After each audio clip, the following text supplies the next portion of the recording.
সংসদ নির্বাচনের প্রস্তুতি হিসেবে এ মাসেই চূড়ান্ত হতে যাচ্ছে সংসদীয় আসনের সীমানা।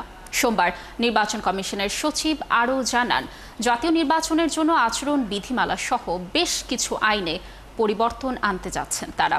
ভোটের প্রস্তুতি দেখতে ইউরোপীয় ইউনিয়নের একটি প্রতিনিধি দল শিগগিরই ঢাকায় আসবে বলেও জানান ইসির সিনিয়র সচিব। ফারজান আক্তারের প্রতিবেদন। প্রধান উপদেষ্টার ঘোষিত সময় অনুযায়ী ত্রয়োদশ জাতীয় সংসদ নির্বাচনের প্রস্তুতি নিচ্ছে নির্বাচন কমিশন। ধারণা করা হচ্ছে কিছুদিনের মধ্যে ভোটের সম্ভাব্য সময় ঘোষণা করতে পারেন প্রধান উপদেষ্টা। জাতীয় নির্বাচনের প্রস্তুতির অংশ হিসেবে চলতি মাসেই সংসদীয় আসনের সীমানা পুনর্নির্ধারণ চূড়ান্ত করতে যাচ্ছে ইসি। ভোটের সময় দলগুলোর জন্য আচরণ বিধিমালা আগামী বৃহস্পতিবারের কমিশন বৈঠকে চূড়ান্ত হতে পারে। বিধিমালায় যুক্ত হতে পারে কৃত্রিম বুদ্ধিমত্তা বা এআই নিয়ে নির্দেশনা। লক্ষ্য যে কোনো ধরনের বিভ্রান্তি ঠেকানো। আগামী বৃহস্পতিবার দিন ইলেকশন কমিশনের বৈঠক আছে, যেখানে ওখানে উপস্থাপিত হবে একটা হচ্ছে যে আরপিও, আর একটা হচ্ছে যে রাজনৈতিক দল ও প্রার্থীর আচরণ বিধিমালা।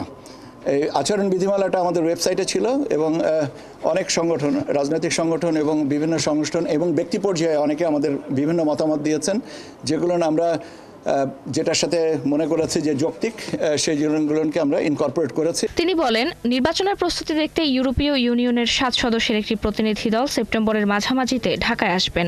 ইউরোপিয়ান ইউনিয়নের একটা pre election observer team mid of September ওনারা ভিজিট করবেন। 3 জন বিদেশি আর 4 জন স্থানীয়, সব মিলিয়ে 7 জন। এটা আমাদেরকে আজকেই জানানো হয়েছে। রবিবার এনসিপির এক নেতা সিইসির সঙ্গে বৈঠকের পর নির্বাচন কমিশনকে মেরুদণ্ডহীন বলে মন্তব্য করে। এর জবাব দেন কমিশন সচিব। আমরা মেরুদণ্ড না থাকলে আমি সোজা দাঁড়িয়ে আছি কি করে? এখনো পর্যন্ত তো সোজা আপনাদের সামনে দাঁড়িয়ে আছি এবং আপনারা দোয়া করেন যেন এভাবে দাঁড়িয়ে থাকতে পারি।